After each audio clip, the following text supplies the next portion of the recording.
ತುಂಬಾ ಚಿಕ್ಕದಾಗಿದ್ರೂ ತುಂಬಾ ಚೆನ್ನಾಗೈತೆ.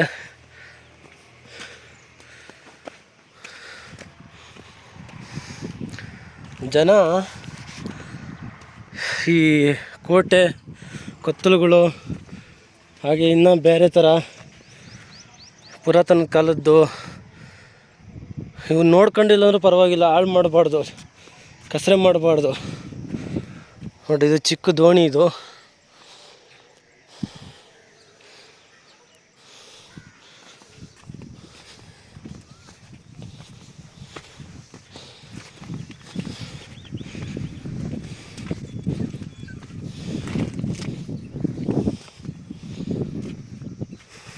ನೋಡಿ, ಹಳ್ಳಿ ಸುತ್ತಮುತ್ತ ವಾತಾವರಣದಲ್ಲಿ ಚೆನ್ನಾಗಿದೆ. ಒಳಗಡೆ ಹೋಗೋಕ್ಕಿಂತ ಮುಂಚೆ ಸುತ್ತ ಒಂದು ಹಳ್ಳಿ ವ್ಯೂ ತೋರಿಸ್ಬಿಡ್ತೀನಿ.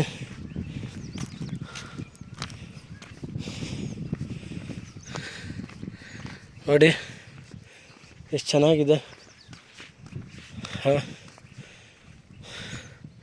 ಸುತ್ತಮುತ್ತ ಚಿಕ್ಕ ಚಿಕ್ಕದ ಕೆರೆ ಕುಂಟೆಗಳು ಈ ಒಂದು ವಾತಾವರಣದಲ್ಲಿ ಕಟ್ಟಿದ್ದಾರೆ. ಎಲ್ಲ ಹಾಳಾಗಿದೆ, ಬಿದ್ದೋಗಿದೆ. ತುಂಬ ಸುಮಾರು ಸ್ಯಾನೆ ವರ್ಷದ್ದಿದು. ನೋಡ್ರಿ, ಎಂಟ್ರಿ ಹಿಂಗೆ ಸಿಗುತ್ತೆ ನೋಡೋದಕ್ಕೆ. ಇನ್ನೊಂದಷ್ಟು ಗಟ್ಟಿಯಾಗಿದೆ. ಇನ್ನೊಂದು ಚಿಕ್ಕದು ಬಾಗಿಲು ಕಾಣ್ತೈತೆ. ಸೊ ಒಳಗಡೆ ಹೋಗೋಣ.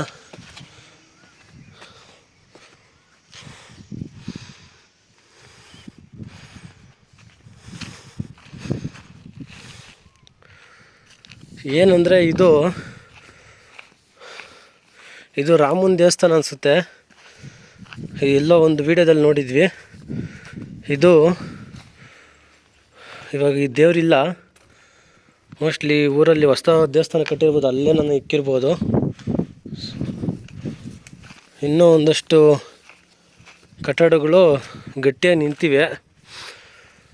ಸೊ ಇದನ್ನು ರಾಜರು ಏನಕ್ಕೋಸ್ಕರ ಮಾಡ್ಕೊಂಡಿದ್ರು ಅಂದರೆ, ಈ ಊರಲ್ಲಿ ಒಂದು ಶ್ರೀರಾಮನ ದೇವಸ್ಥಾನ ಇಲ್ಲಿ ಕಟ್ಟಿ, ಕೋಟೆ ಕಟ್ಟಿ ಇಲ್ಲಿ ಬಂದು ದಿನ ಪೂಜೆ ಮಾಡಿ ನಮಿಸ್ತಾ ಹೋಗ್ತಿದ್ರು. ಇದೆಲ್ಲ ನೋಡ್ತಿದ್ರೆ ಈ ವೈಶಿಷ್ಟ್ಯಗಳು ಇವೆಲ್ಲ ಗಂಗರ ಕಾಲದಲ್ಲಿ ನಿರ್ಮಿತ ಆಗಿರೋವಂಥ ಒಂದು ಕಟ್ಟಡ, ಇದು ದೇವಸ್ಥಾನ. ಇದು ಈ ರೀತಿಯಾಗಿ ಅವರೇ ಕಟ್ಟಕ್ಕೆ ಸಾಧ್ಯ. ನೋಡ್ರಿ, ಇನ್ನು ಇವೆಲ್ಲ ಮುಂದಿನ ಪೀಳಿಗೆಯಲ್ಲಿ ನೋಡೋಕ್ಕೆ ಸಿಗೋದಿಲ್ಲ. ಎಲ್ಲನೂ ಉಲ್ಟೋಗಿರುತ್ತೆ. ಸೊ ನೋಡ್ಬಿಡಿ, ಇದು ಗರುಡಗಂಬ. ಶ್ರೀರಾಮನ ದೇವಸ್ಥಾನದ ಮುಂದೆ ನಿಂತಿರೋಂಥ ಒಂದು ಗರುಡಗಂಬ ನೆಲಕ್ಕೆ ಉರುಳಿದೆ. ಸೊ ಇಲ್ಲಿಂದನೇ ಜೈ ಶ್ರೀರಾಮ್ ಅಂತ ಹೇಳ್ತಾ, ಸೊ ಇದ್ರ ಬಗ್ಗೆ ಮಾಹಿತಿ ನನಗೆ ಗೊತ್ತಿರೋದು ಇಷ್ಟೇ. ಗಂಗರ ಕಾಲದಲ್ಲಿ ನಿರ್ಮಿತ ಆಗಿರೋಂಥದ್ದು. ಇನ್ನೊಂದು ನನಗೇನು ಖುಷಿ ಅಂದರೆ ನಾನು ಶ್ರೀರಾಮನ ಭಕ್ತ. ಅದರಿಂದ ಇಲ್ಲಿಗೆ ಬರಬೇಕು ಅಂತ ತುಂಬ ದಿನದಿಂದ ಅಂದ್ಕೊತಿದ್ದೆ. ಸೊ ಇವತ್ತು ಆ ಚಾನ್ಸ್ ಸಿಕ್ತು. ಸೊ ಜೈ ಶ್ರೀರಾಮ್, ಜಯ ಆಂಜನೇಯ ಅಂತ ಹೇಳ್ತಾ, ವಿಡಿಯೋ ನಿಮ್ಗೆ ಇಷ್ಟ ಆಗಿದರೆ ಸಬ್ಸ್ಕ್ರೈಬ್ ಮಾಡಿ, ಲೈಕ್ ಮಾಡಿ, ಹಾಗೆ ಶೇರ್ ಮಾಡಿ.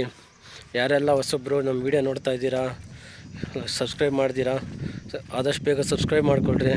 ಇನ್ನೂ ಒಂದಷ್ಟು ವಿಡಿಯೋಗಳ ಮುಖಾಂತರ ಬರ್ತೀನಿ. ನೆಕ್ಸ್ಟ್ ವಿಡಿಯೋದಲ್ಲಿ ಸಿಗೋಣ ಅಂತ ಹೇಳ್ತಾ, ಸೊ ಇದು ಬಂದು ದೊಡ್ಡಬಳ್ಳಾಪುರದಿಂದ ಒಂದು ಸುಮಾರು 40 ಕಿಲೋಮೀಟ್ರು ದೂರದಲ್ಲಿ ತೋಡ್ಲು ಬಂಡೆ ಅಂತ ಒಂದು ಗ್ರಾಮದಲ್ಲಿದೆ. ಆರುಡಿ ಸಾಸ್ಲು ರೋಡು. ಸೊ ನೀವು ಯಾರಾದರೂ ವಿಸಿಟ್ ಮಾಡಬೇಕಾದ್ರೆ ಈ ಜಾಗದಲ್ಲಿ ಬಂದು ತೋಡ್ಲು ಬಂಡೆ ಹತ್ರ ಯಾರಾದರೂ ಕೇಳಿದ್ರೆ ಹೇಳ್ತಾರೆ ಈ ಕೋಟೆನ. So thank you so much ಎಲ್ರಿಗೂ.